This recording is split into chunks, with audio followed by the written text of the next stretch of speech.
Hi friends, உங்கள் பாரூஸ் kitchen. இந்த வீடியோவில் நாங்கள் என்ன பார்க்க போகிறீங்கன்னா, எங்கள் வீட்டில் சிம்பிளாக ரொம்ப மிகவும் சுலபமான முறையில் விநாயகர் சதுர்த்தி கும்பிட்டதை எப்படின்னு பார்க்கலாம். வாங்க வீடியோக்குள்ளே போகலாம். விநாயகர் சதுர்த்தி அன்றைக்கி நாங்கள்லாம் காலையில் எழுந்திரிச்சிட்டேன். கொஞ்சம் சீக்கிரமாக எழுந்திரிச்சனால தான் சீக்கிரமாக கும்பிட முடியுங்கிறனால 5 மணிக்கே எழுந்திரிச்சும் அப்படி இப்படின்னு வேலை முடிஞ்சு சாமி கும்பிட்றதுக்கு ஆரம்பிக்கும் போது 9 மணி ஆகிடுச்சு. 9 மணிக்கு நான் முன்னாடி கதவுக்கு முன்னாடி ஒரு சின்ன வாசல் இருக்குது. அதை பெருக்கி நல்லா கோலம் போட்டு கலர் கோலம் போட்டுடலாம். கலர் மாவும் என்கிட்ட அதிகமாக இல்லை, கொஞ்சமாக தான் இருந்தது. அதனால் கொஞ்சமாக சிம்பிளாக போட்டு சிம்பிளாக கோலம் போட்டு விட்டேன். பாருங்கள் எப்படி இருக்குன்னு. ஏதோ எனக்கு தெரிஞ்ச மாடல் நான் கோலம் போட்டிருக்கிறேன். ரொம்ப நல்லா போடத்துனாலும் ஓரளவுக்கு போடுவேன்.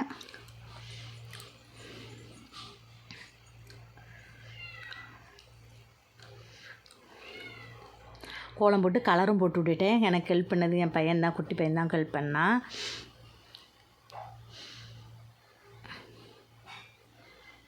கலர் குழம்பெல்லாம் பக்கத்தில் எடுத்து போட நான் போடுறேன்னு போட்டேன். கொஞ்சம் ஈஸியாக இருந்தது. அதனால் எல்லாமே பக்கத்தில் எடுத்து தர்றதுக்கு ஆள் இருந்தால் கொஞ்சம் நல்லா ஈஸியாக இருக்கும். அதனால் எடுத்து தந்தால் கலர் கோலம் போட்டு முடித்தாச்சு. கலர் ஃபினிஷிங் அடித்து எப்படி இருக்குன்னு பாருங்கள். இந்த கோலம் பிடிச்சிருந்தா ஒரு லைக் போடுங்க. வாசலில் கோலத்தை போட்டு முடித்தாச்சு. அடுத்து உள்ளே கொலக்கட்டை ரெடி ஆகிட்டு இருந்தது. கொலக்கட்டைலாம் செஞ்சிட்டேன் நான். பூரண கொழுக்கட்டையும் கொஞ்சம் பிடி கொழுக்கட்டையும் செஞ்சேன். அப்புறம் கொஞ்சம் சுண்டல் வேக வச்சேன். அப்புறம் பொரி கடலை, அவ்வளோதான். வேறு எதுவும் செய்யலை. கொழுக்கட்டை பூரண கொழுக்கட்டை ஏதோ ஓரளவுக்கு எப்போவுமே ஏதாவது ஒன்று சொதப்போம். இந்த தடவை கொஞ்சம் சாஃப்டாக வந்தது. இல்லாட்டி ஏதாவது சொதப்பிட்டே இருக்கும். இந்த தடவை கொஞ்சம் நல்லா வந்தது. நான் விநாயகரை வைக்கிறதுக்கு ஒரு கோலம் போட்டாச்சு. விநாயகர் நான் சிலை வாங்கலை, எங்கிட்ட படம் தான் இருக்குது. படத்தை வச்சே கும்பிட்டுலான்ட்டு. அது ஏற்கனவே அந்த படத்தை ஒரு எருக்களம் பிள்ளையார் உண்டு. அந்த எருக்களம் பிள்ளையார் அந்த மணக்கட்டையில் நான் எப்போவுமே வைப்பேன். அதனால் மணக்கட்டை எடுத்து வச்சுட்டேன். மஞ்சளில் கொஞ்சம் சிம்பிளாக ஒரு பிள்ளையார் பிடிச்சி, எப்படி இருந்தாலும் நான் மஞ்சளில் ஒரு சின்ன பிள்ளையார் பிடிச்சி வைப்பேன். சும்மா நமக்கு தெரிஞ்ச மாடலில் எங்கள் பாப்பாவே பிடிச்சிட்டாது.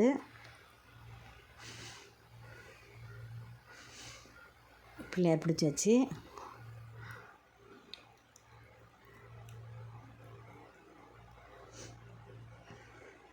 மஞ்சள் பிள்ளையார் ரெடி. நாங்கள் எப்போவுமே பிள்ளையார் வாங்க மாட்டோம், படத்தை வச்சே கும்பிட்ருவோம். அந்த பழக்கம்தான் இருக்குது. அதனால் எங்கள் வீட்டுக்கார் வேண்டான்ட்டாங்க. பசங்க கேட்டாங்கன்னா, இருந்தாலும் வேண்டாம், நம்ம எப்போவுமே வாங்கினதில்லை, இப்படி இருக்கட்டும் அப்படின்ட்டாங்க. அதனால் படம் இருந்துச்சு. என்கிட்ட ஒரு எருக்களம் பிள்ளையார் உண்டு. அதையும் தூக்கி வச்சு நாங்கள் சாமி கும்பிட்டோம். பிள்ளையார் ரெடி, மஞ்சள் பிள்ளையார் ரெடி. எருக்களம் பிள்ளையாருக்கு மஞ்சள் பூசியாச்சு. மஞ்சள் பூசி சந்தன குங்குமம் வச்சு அதை இது பண்ணிடலாம். இது கட்டையில் வாங்கினது. இது என்கிட்ட ஒரு 2 வருஷமாக இருக்குது. இதை வச்சு தான் எப்போவுமே விநாயகர் சதுர்த்தி அப்போ நான் எடுத்து வச்சு கும்பிடுவோம். ஒரு படமும் இருக்குது தனியாக, அந்த படத்தையும் தூக்கி வச்சுக்குவோம். தனியாக நாங்கள் பிள்ளையாரும் வாங்குறதில்ல.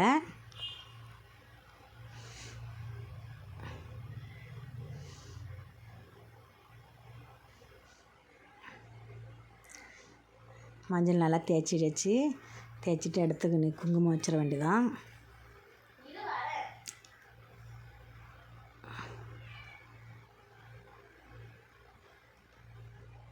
ரெடியாச்சு. அந்த பலகை இருக்குது பார்த்திங்களா, அந்த பலகையில் சந்தன குங்குமம் வைக்கிறேன். சந்தன குங்குமம் வச்சிட்ருக்கிறேன். மஞ்சள் குங்குமம் தான் வச்சாச்சு.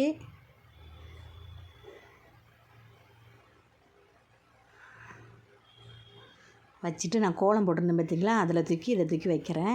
இது ஒரு வெள்ளி பிள்ளையார். இது ரொம்ப நாளாக எங்ககிட்ட இருக்குது. ஒருத்தங்க கிஃப்டாக பண்ணது. அதனால் அது எங்ககிட்ட இருக்குது. அதையும் தூக்கி வச்சு விநாயகர் சதுர்த்தி அப்போ மட்டும் அதை எடுத்து வச்சு நான் கும்பிடுவேன்.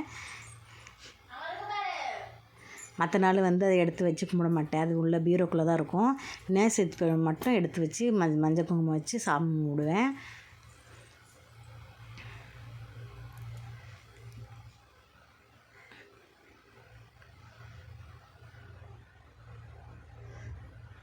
மணக்கட்டை வச்சாச்சு. இனி அந்த பிள்ளையார் எருக்களம் பிள்ளையார், அந்த வெள்ளி பிள்ளையார் எல்லாத்தையும் தூக்கி அதில் வச்சிட வேண்டியதான். வச்சுட்டு படையல் போட்டுற வேண்டியதான். இனி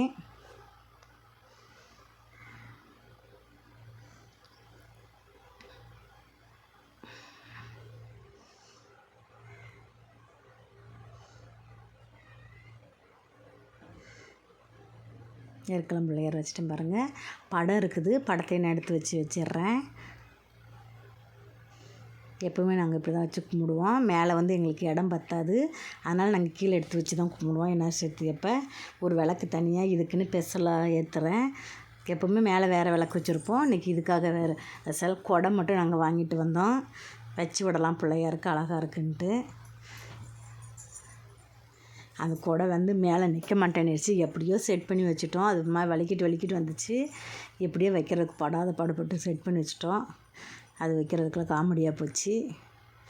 அழகாக செட் ஆகிடுச்சு பாருங்கள். விநாயகருக்கு குடை அழகாக பவர்ஃபுல்லாக சூப்பராக இருக்குது. அம்சமாக அமைஞ்சு போச்சு. அது அந்த எல்லா பிள்ளையாருமே கவர் பண்ணுற மாதிரி ஆயிடுச்சு அந்த குடை. எப்படி இருக்குது பாருங்கள். எங்களுடைய பிள்ளையார் இது தான். நாங்கள் வந்து இனி இலை போட போகிறோம். விளக்கு, இந்த விளக்கு நான் எப்போவுமே ஏற்ற மாட்டேன். எப்போமாவது ஏதாவது ஃபெஸ்டிவல்னால் மட்டும் ஏற்றுறது. நார்மலாக ஏற்றுற விளக்கு மேலே இருக்குது, அதுக்காக வச்சுருந்த விளக்கு. இதில் எண்ணெய் ஊற்றி திரி போட்டு ஏற்ற போகிறேன்.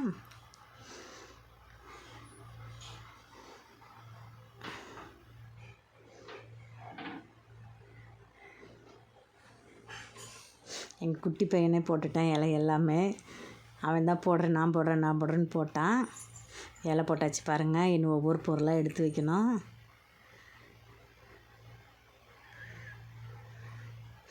ஒரு செம்பருத்தி பூ இருந்தது, அதை செம்பருத்தி பூ செட் பண்ணியாச்சு. பூ நிறையா தான் இருந்தது. மாலையை சாமந்தி வாங்கி மாலை மாதிரி கட்டி வச்சுருந்தேன், அதுவும் இருந்தது. அப்புறம் 21 இலை 21 பூ போடணும் நாங்கள். அது எல்லாம் 21 கிடைக்கல, கம்மியாக எனக்கு கிடச்ச ஒரு 15 கிட்ட கிடச்சிருக்கோம். அத்தனை பூவும் அத்தனை இலையும் எடுத்து வச்சுருந்தேன். அப்புறம் பழ வகைகள், வாழைப்பழம், தேங்காய், எல்லா பழத்துலையும் ஒவ்வொரு பழம் வாங்கிட்டு வந்தேன்.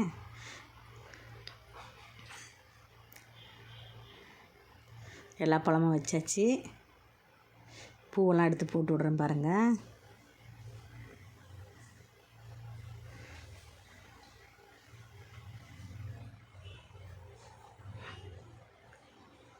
சாமி முகமே தெரியல, அந்தளவுக்கு பூ நிறைய ஆயிடுச்சு. சின்ன படங்கிறனால நிறைய பூ போட்டோன்னே அந்த மூஞ்சி தெரியாத அளவுக்கு ஆயிடுச்சு.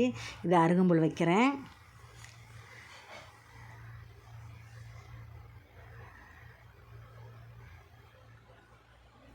இந்த எல்லா பூவும் எல்லா பூவுமே இருக்குது. அதில் ஒரு 15 வகையான பூ, 15 இலை இருக்குது. அது எல்லாம் மொத்தமாகவே போட்டேன். அது கூட இதுவும் வச்சுட்டேன்.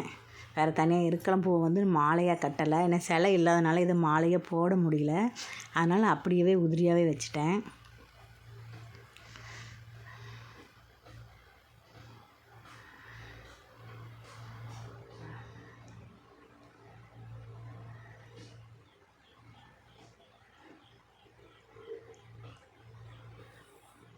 செம்பருத்தி பூ என் குட்டி பையன் தான் எல்லாத்தையும் எடுத்து வச்சான். நான் வைக்கிறேன்னுட்டு. சின்ன பையன், பாப்பா வந்து எல்லாம் எடுத்து கொடுத்தா பையன் வச்சான். அடுத்து எருக்கலம் பூ இது பக்கத்துலேயே எங்களுக்கு நின்றுச்சு, அதனால் எருக்கலம் பூ பக்கத்துலேயே பறிச்சுக்கிட்டேன்.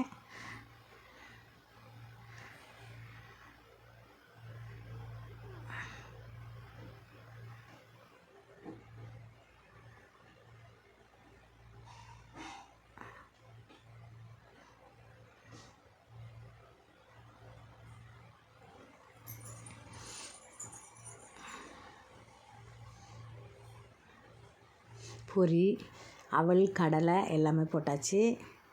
இனி நெய்வேத்தியத்தில் எடுத்துகிட்டு வந்துட வேண்டியதான். சுண்டல், பிடி கொழுக்கட்டை, அப்புறம் வந்து பூரண கொழுக்கட்டை, அந்த 3 பண்ணியிருந்தேன்.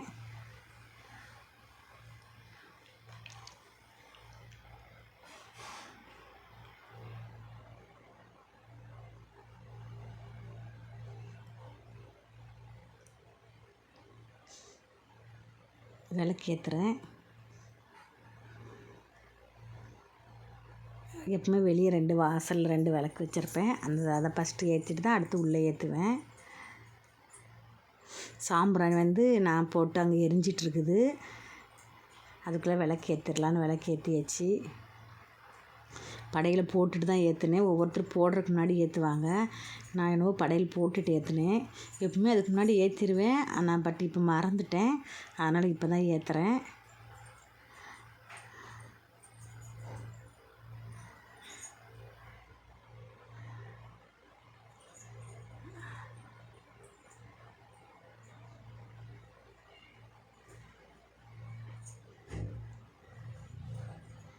3 செல்ஃப் இருக்குது, அதனால் 3 விளக்கு வச்சுருப்பேன் எப்போவுமே.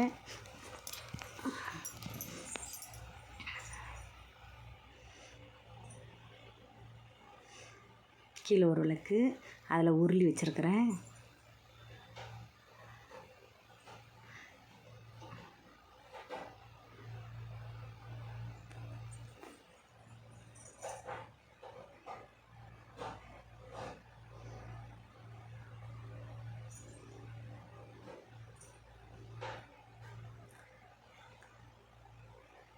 எல்லாமே எடுத்து வச்சாச்சு. எல்லாம் அலங்காரம் பண்ணி முடித்தாச்சு. நெய்வேத்தியமும் எல்லாம் எடுத்து வச்சாச்சு. இனி வந்து கற்பூர ஆரத்தி காமிச்சிட வேண்டியதான்.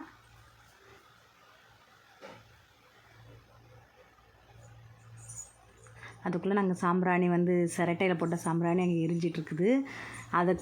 அது எரிஞ்சு முடிச்சதும் சாம்பிராணி காமிச்சிட்டு கற்பூர ஆரத்தி காமிக்க வேண்டியதுதான். கம்ப்யூட்டர் சாம்பிராணி இதேமாரி ஃபெஸ்டிவலாக இருந்தால் நான் அந்த தணல் போட்டு சாம்பிராணி போடுவேன். சும்மா சாதா நாள்னால் கம்ப்யூட்டர் சாம்பிராணி ஏற்றிடுவேன். இது ஃபெஸ்டிவலுங்கிறனால அந்த சாம்பிராணி எரிஞ்சிட்டு இருக்குதுங்க. அது ரெடி ஆயிடுச்சு. நான் வந்து இதை அடுத்து சாம்பிராணி காமிக்கிறேன்.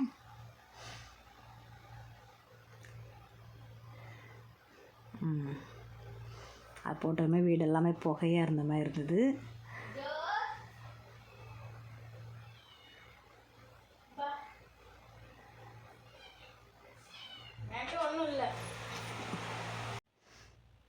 சாம்பிராணி காமிச்சாச்சு. நான் அடுத்து கற்பூரம் காமிக்க வேண்டியதுதான். வீடெல்லாம் வெளியே எல்லா பக்கமே காமிக்கிறேன். காமிச்சு முடிச்சிட்டேன்.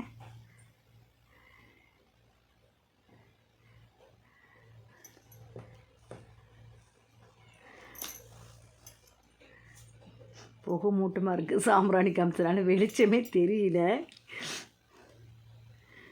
புகை தான் தெரியுது. சாம்பிராணி வெளியே காமிச்சு முடிச்சாச்சு.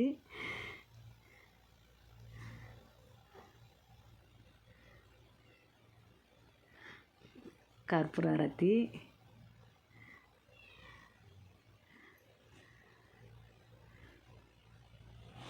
ஆனால் எல்லா இதுவுமே கொஞ்சம் கொஞ்சமாக செய்ய டைம் ஆகிடுச்சு. நான் 9 மணிக்கு 8:30க்கெலாம் ஆரம்பித்ததே 11 மணி ஆகிடுச்சு கும்பிடும்போது. அவ்வளோ நேரம் இருக்குது. கொழுக்கட்டை செஞ்சு மாவில் தோரணை கட்டி ஒவ்வொன்றா எடுத்து வைக்க டைம் ஆயிடுச்சு. அப்பவும் கொழுக்கட்டை ஹெல்ப் பண்ணுறக்கு ஆள் இருந்துமே எனக்கு டைம் ஆகி போயிடுச்சு. என்றைக்குமே ஃபெஸ்டிவல்னால் கொஞ்சம் டைம் எடுத்துக்க தான் செய்யும். ஒரு நாளைக்கு முன்னாடியே பாதி வேலை முடிச்சிட்டேன் தான், இருந்தாலும் எவ்வளோ டைம் எடுத்துக்கிச்சு. ஆரத்தி காமிச்சு முடிச்சிட்டேன்.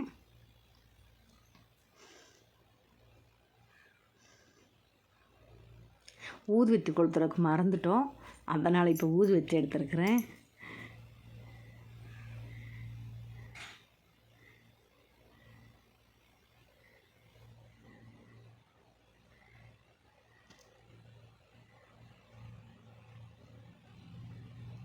கேமரா கொஞ்சம் கிளியராக இல்லாதனால எங்களுக்கு கிளியர் அந்தளவுக்கு வரல.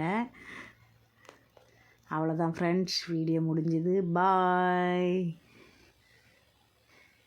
இவ்வளோ நேரம் பார்த்ததுக்கு மிகவும் நன்றி. தேங்க்யூ.